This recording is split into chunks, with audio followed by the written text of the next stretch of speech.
Hey gang, David Gupple, Thinker Farmer here. I'm with Josh in Polyface, well, one of Polyface's farms, rental farms. And and I were both stewards at Polyface in 2021. And both of us came from different backgrounds. We kind of both didn't know what to expect. And I went on to work at Greg Judy's as apprentice. He stayed on as at Polyface. And Josh, kind of tell us briefly your background story prior to Polyface, and then any details you want to share, and then kind of explain to us how the Polyface apprenticeship has gone, anything you've learned, and then what's your plans? Yeah, all right. So I'm Josh Kauffman from Western Maryland, and I grew up on a homestead, kind of a deal, with big family, and did a lot of different things, homeschooled, and we did produce for a while. I did a lot of custom harvesting up through high school, and did some greenhouse work, and Wow.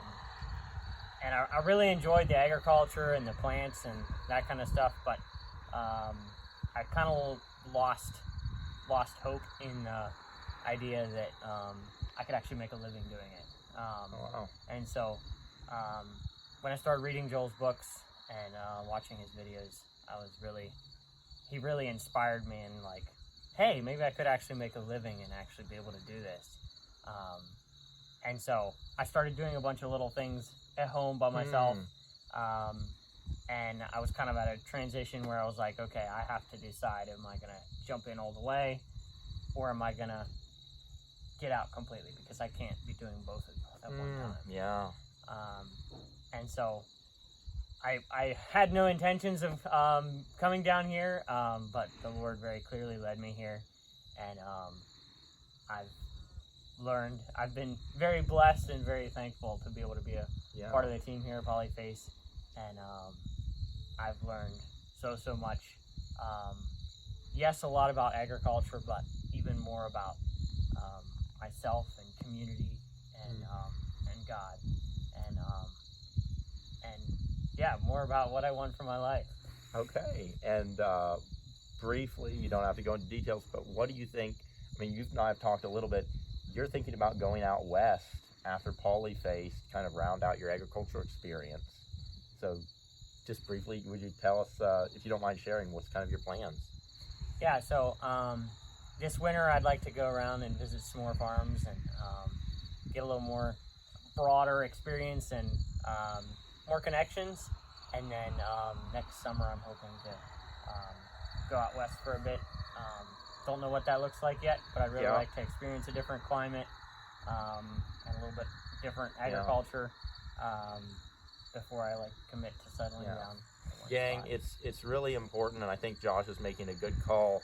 As you seek to grow and develop as a farmer, if you've never experienced something, you really don't know what it's like. And so rounding out your experiences by visiting and working multiple places, it gives you an understanding of what different climates are like, what different people are like, what different cultures are like, so that when you do decide to set up your farm, you can decide better who and what you are and what you need to be. Identity of a farm and understanding your context in the world is very important, and traveling around will help accomplish that.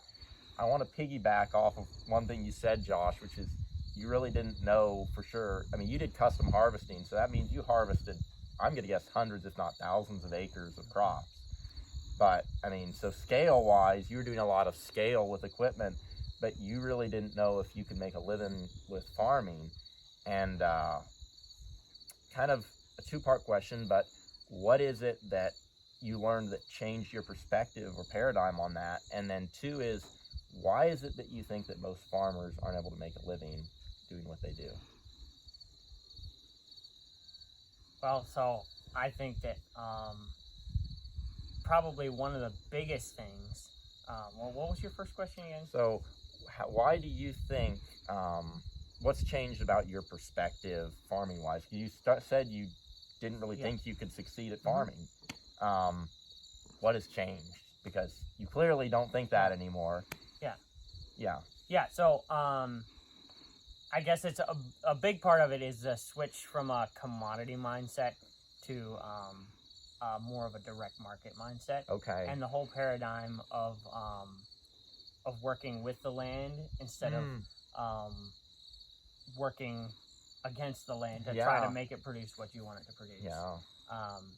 And being able to actually be in control of your own market versus being at the mercy of the commodity market, because we all know that that's pretty volatile and yes, it is. Very, very. You're in the driver's seat making decisions instead of being at the end of a whip where someone else makes the decisions. Yeah. I've heard it said once that farmers are essentially at the whip end of the market, and so whatever happens in distribution, whatever happens in marketing, whatever happens in processing, production is the first link in the chain. And so oftentimes what will happen in the food system is those other three forces are basically yanking production along. And if you're in the commodity market, it's like you said, you have no control over that price. You're a price taker instead of a price maker.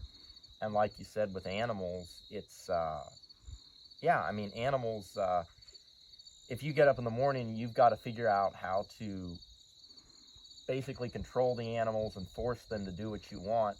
You're basically working alone and against everything. You don't, the way Greg Judy would say it is, once you start, well, this is one way he'd say it, once you start feeding a cow grain, you are working for that cow. The cow is not working for you.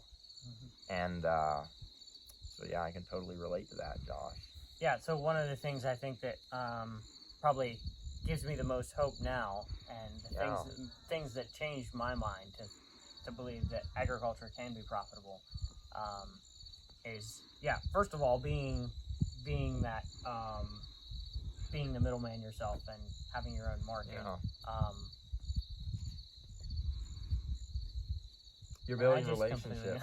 Lost my train of thought. No, that is fine, gang. It's been a long day, gang. We went to a stockyard today and we watched animals just getting pushed through. And anyway, it's been a long week, Josh. You've been at the Polyface now a full year, and I know you've met their standards or probably exceeded them.